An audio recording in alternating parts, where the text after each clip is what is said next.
adalah suatu kerajaan Sunda di Pulau Jawa yang wilayahnya terletak antara Sungai Citarum di sebelah barat dan Sungai Ciserayu juga Cipamali atau Kali Brebes di sebelah timur.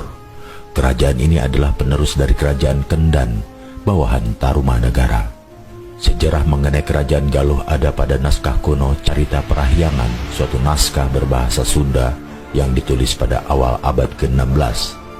Dalam naskah tersebut, cerita mengenai Kerajaan Galuh dimulai pada waktu Rahyangta Rimedang Jati yang menjadi Raja Resi selama 15 tahun. Selanjutnya kekuasaan ini diwariskan kepada putranya di Galuh, Sang Wreti Kandayun. Saat Linggawarman Raja Tarumanegara yang berkuasa dari tahun 666 meninggal dunia pada tahun 669, kekuasaan Tarumanegara jatuh ke Sri Maharaja Tarusbawa, menantunya dari Sundapura, salah satu wilayah di bawah Tarumanegara.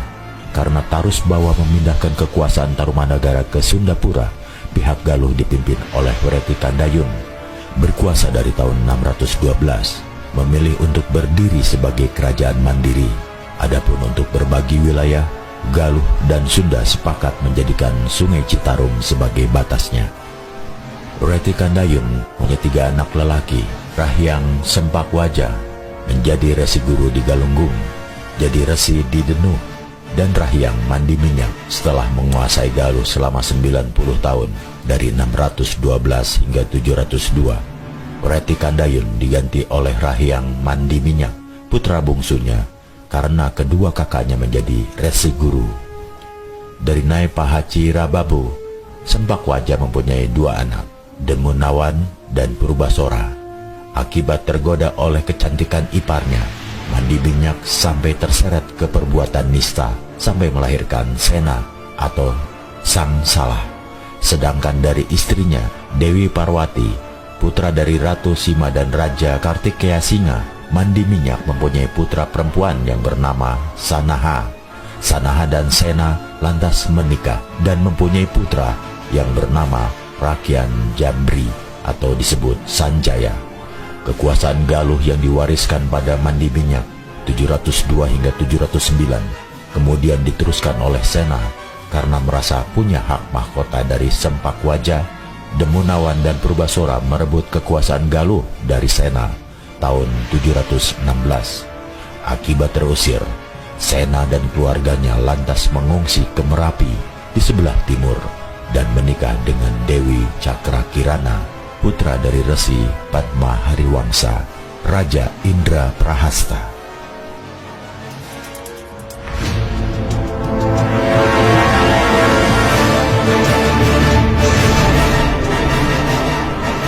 Raja-raja yang pernah berkuasa di Galuh: pertama, Wreti Kandayun; kedua, Mandi Minyak atau Prabu Suragana; ketiga, Sana atau Sena atau Sanaha; keempat, Purbasora; kelima, Rakyan Jambri atau Sanjaya atau Rake Mataram atau Haris Dharma.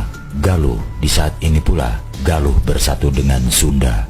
Keenam, Tamperan Barmawijaya; ketujuh, Sang Manarah; kedelapan, Rakyan Rimedang; ke-9, Rakyan Diwus; ke-10, Rakyan Wuwus; ke-11, Sang Hujung Carian; ke-12, Rakyan Gendang; ke-13, Dewa Sang Hyang; ke-14, Prabu Sang Hyang; ke-15, Prabu Ditya Maharaja; ke-16, Sang Lumahing Windu Raja; ke-17, Sang Lumahing Kreta; ke-18, Sang Lumahing Windu Raja; ke-19, Rakyan Dharma Siksa; ke-20, Sang Lumahing Taman; ke-21, Sang Lumahing Tanjung; ke-22, Sang Lumahing Kikis; 23, Sang Lumahing Kiding; ke-24, Aki Kolot; ke-25, Prabu Maharaja; ke-26, Prabu Punisora; ke-27, Mahaprabu Niskala Wastu Kancana; ke-28, Dewa Niskala; ke-29, Ningratwangi; ke-30, Jayaningrat; ke-31, Maharaja Cipta Sanghyang di Galuh.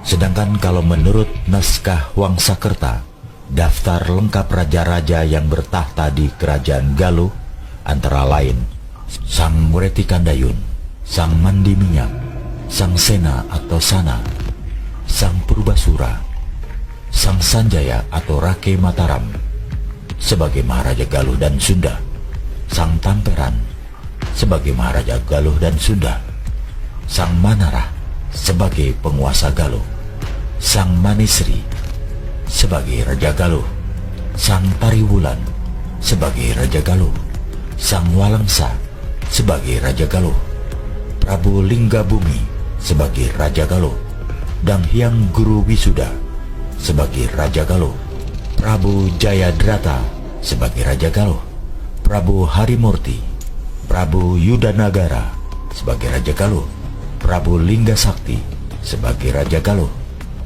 Resi Guru Dharma Satyadewa sebagai Raja Galuh, Prabu Arya Tunggal Ningrat sebagai Raja Wilayah Galuh, Resi Guru Batara Hyang Purnawijaya sebagai Ratu Galuh, Batari Hyang Janawati sebagai Ratu Galuh dengan ibu kota Galunggung, Prabu Dharma Kusuma sebagai Maharaja Galuh dan Sunda, Prabu Guru Dharma Siksa sebagai Mahagaluh sebagai Maharaja Galuh dan Sunda, Rakean Saunggala sebagai Raja Galuh juga menjadi Maharaja Galuh dan Sunda, Maharaja Citraganda sebagai Maharaja Galuh dan Sunda, Maharaja Linggadewata sebagai Maharaja Galuh dan Sunda, Maharaja Ajiguna sebagai Maharaja Galuh dan Sunda, Maharaja Ragamulya sebagai Maharaja Galuh dan Sunda, Maharaja Linggabuana sebagai Maharaja Galuh dan Sunda,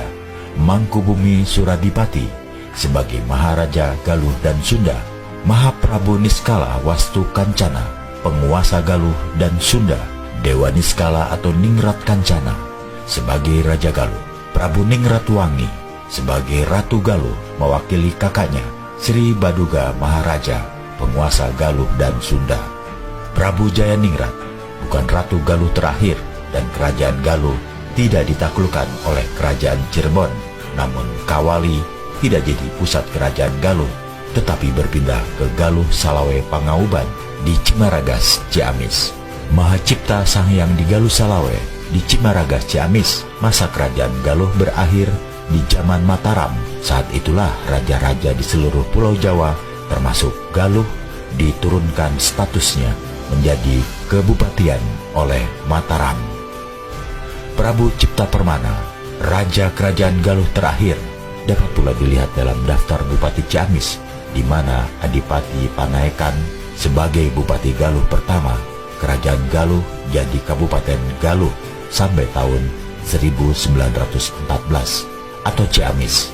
Nama Kabupaten Ciamis sejak 1916 pada zaman Bupati Arya Sasrawinata yang menjabat pada tahun 1914 hingga 1935. Sedangkan di era Galuh Kawali sepeninggal Prabu Jayaningrat, penguasa Galuh Kawali dalam pengaruh Cirebon, Pangeran Dungkut, putra Lanang Buana Raja Kuningan, menjadi penguasa Galuh Kawali mengganti Jayaningrat. Pangeran Bangsit disebut juga Mas Palembang putra Pangeran Dungkrut. Kemudian Pangeran Mahadikusuma atau Apun di Anjung, putra Pangeran Bangsit.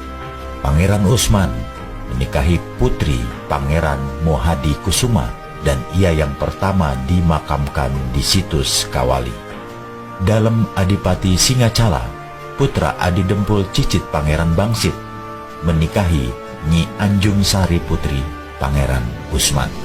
Sementara di wilayah Galuh lain yaitu Galuh Pangauban, Ciamis Selatan, nama Galuh muncul lagi yang ingin menjadi Ratu Galuh yang menguasai kerajaan kecil atau semacam Kandagalante.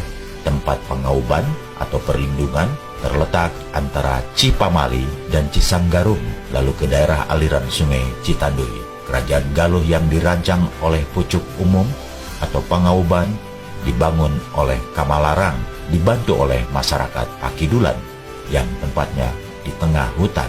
Hutan berjarak dari laut sepenyerihan atau kurang lebih 5 km, luasnya kurang lebih 100 sedepa persegi atau sekitar 1,2 meter.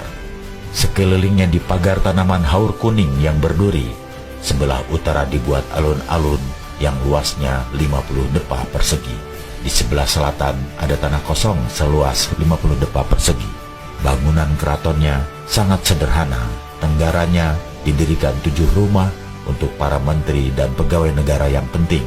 Di sekitar rumpun haur dikelilingi oleh perumahan rakyat yang setia sebanyak 100 orang, ditambah oleh rakyat Bagolo serta kemuliaan Maratama, Maradua, dan Maratiga yang setia kepada Prabu Haur Kuning dalam membangun pusat Galuh Pangauban.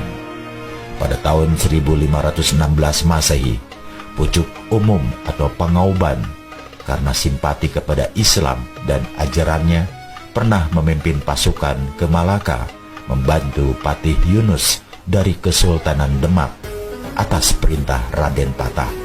Tapi Pucuk Umum tidak mau diangkat menjadi pimpinan Islam karena alasannya harus menyerang kerajaan Pajajaran, sedangkan Pajajaran itu adalah eyangnya.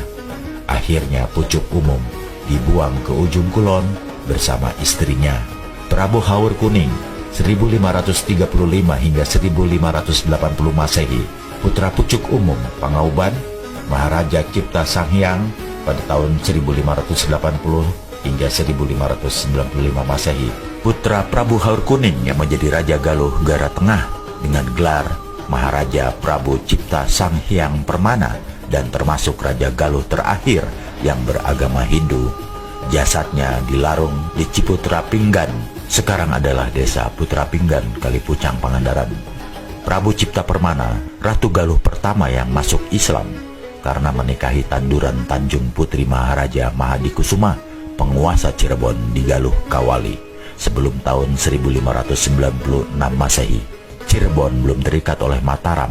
Bahkan daerah Ciamis Utara atau utaranya Citanduy ada di bawah kekuasaan Cirebon, termasuk Panjalu Ciamis. Namun pada tahun 1618, Mataram menguasai Galuh, dimulai pergantian gelar raja yang tadinya bergelar ratu atau Sanghyang dengan gelar Adipati, yaitu bupati di bawah kekuasaan Mataram.